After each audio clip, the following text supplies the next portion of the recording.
factorials are. So I suppose first of all the symbol for factorial is the exclamation mark, okay, and this 3 exclamation mark is read as 3 factorial.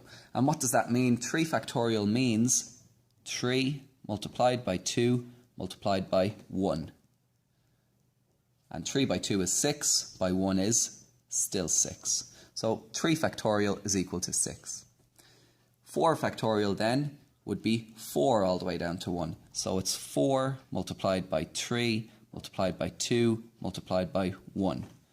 And then 4 factorial will be 4 by 3 is 12, by 2 is 24, by 1 is 24.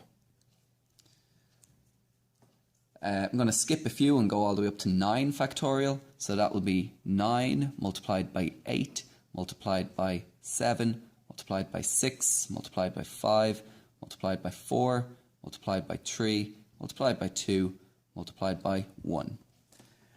And when we get to large numbers like this, it's definitely handier just to use our calculator. And on our calculator we have actually a button that will do this for us. So if we want to find 9 factorial, we're going to use this button here. So it will be shift and x factorial. So we want 9 shift factorial equals 362,880. Okay, so 362,880. Now, in general terms, so factorial is n factorial is n, so you start with your biggest number, multiply it by n minus 1, which is 1 less, multiplied by n minus 2, which is 1 less again, and so on, continue down, and then until you get to multiply by 3, multiply by 2, multiply by 1. So it's the number itself multiplied by every natural number smaller than it.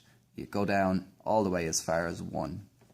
That's what it's defined as. It's not defined in the negative numbers, so don't worry about what negative numbers are.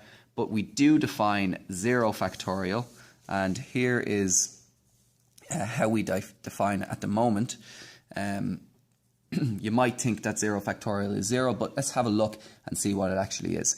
What I'm going to do is start on 5 factorial.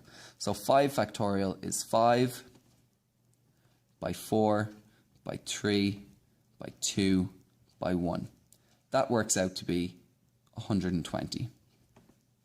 4 factorial is 4 by 3 by 2 by 1. That works out to be 24. Now, if you notice 20 or 120 divided by 5 is 24. Let's take a look at 3 factorial. That's 3 times 2 times 1. That's equal to 6. And 24 divided by 4 is 6. 2 factorial then is 2 by 1, which is 2.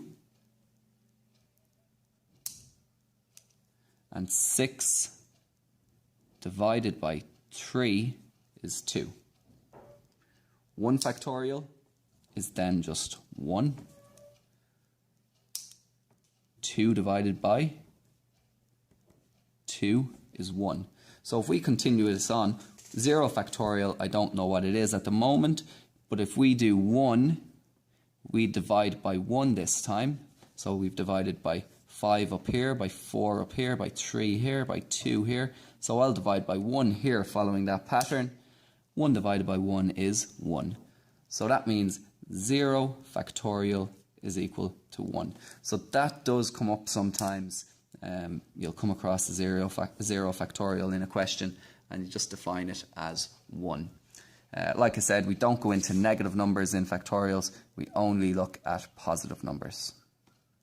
Okay guys, thanks for watching. If you have any questions, please ask in the comments below.